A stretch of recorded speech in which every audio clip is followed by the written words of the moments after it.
Chers amis, ce qui se passe dans cette vidéo va véritablement vous choquer. L'histoire que vous allez écouter est profondément troublante et impressionnante. Elle nous rappelle une chose importante. Parfois, il faut se méfier, même de nos propres parents.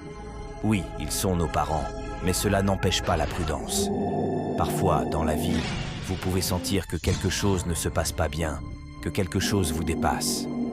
Dans ces moments-là, isolez-vous, priez, demandez à Dieu Tout-Puissant de vous éclairer, de vous envoyer son Esprit Saint afin que vous puissiez comprendre ce qui se passe réellement autour de vous. Dans cette histoire, nous parlons d'une famille, un père, une mère et leur fille, Divina.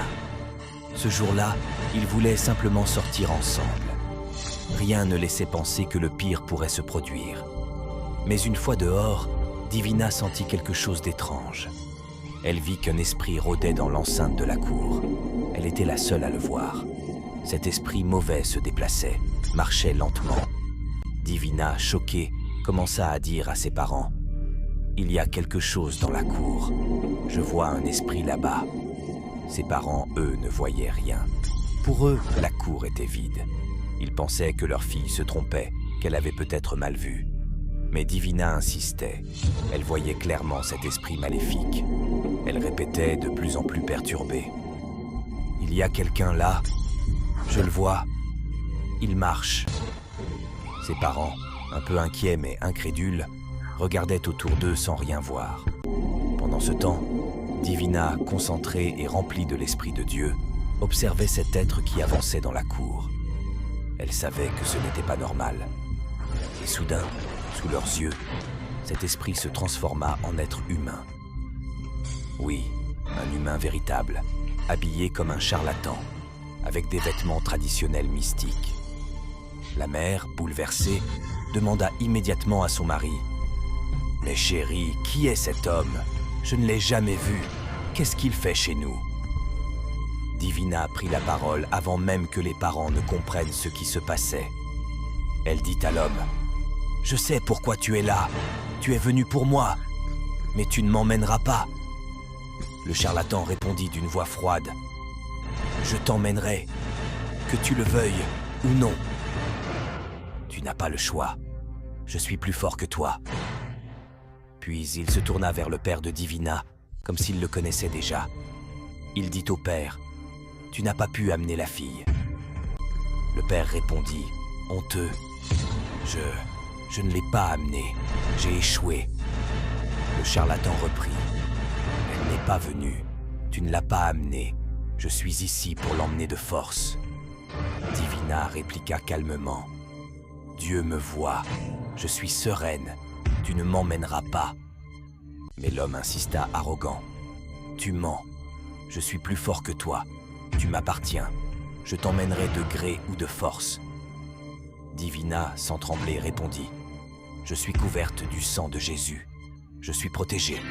Tu ne peux rien me faire. » C'est alors que le charlatan commença à réciter des paroles incantatoires, des paroles mystérieuses et sombres. Une atmosphère lourde envahit la cour.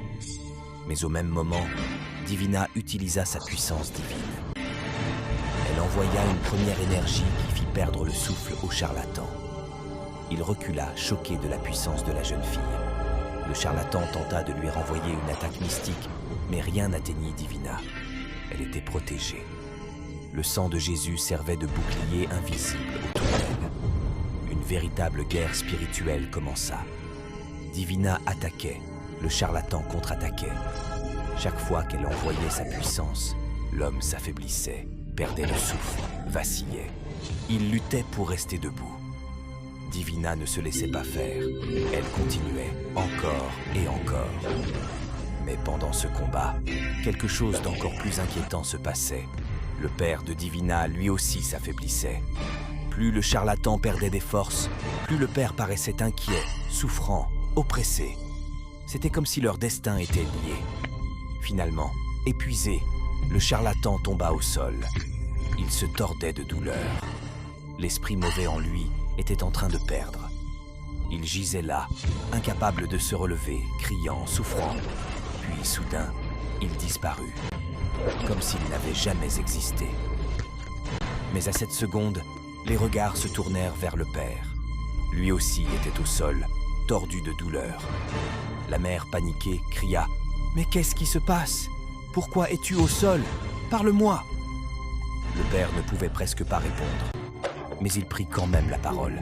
Il commença à avouer, la voix tremblante. « Pardonne-moi.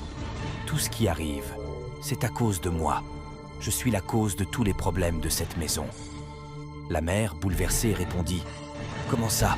Tu veux dire que tous nos problèmes viennent de toi ?» Divina, choquée, demanda « Maman, pourquoi papa voulait me sacrifier ?» La mère la prit dans ses bras et dit « Il n'a pas pu, ma fille. Tu es trop forte, plus forte que tous. Tu es protégée par Dieu. » C'est alors que la vérité éclata. Un jour, Divina faisait ses exercices à la maison. Son père est rentré et pour être sûr de ne pas être vu, il lui a demandé où était sa mère. Quand Divina lui répondit qu'elle n'était pas là, le père, dans le secret, fit des incantations sur un bonbon. Il prononça des paroles mystiques et fit tourner le bonbon autour de la tête de Divina afin que, lorsqu'elle le mangerait, elle puisse mourir et être sacrifiée. Il revint ensuite devant elle comme si de rien n'était et lui dit « Ma fille, je t'ai apporté du bonbon. » Mais ce qu'il ignorait, c'est que Divina priait toujours. Elle était constamment remplie de l'Esprit de Dieu. Quand elle prit le bonbon et le mit à la bouche, rien ne se passa. Elle continua ses exercices normalement. Le père, croyant qu'elle allait mourir, partit dans sa chambre. Mais lorsqu'il revint vérifier, Divina allait parfaitement bien. C'est ce jour-là qu'il aurait dû la sacrifier. Mais il n'a pas pu, car Dieu la protégeait.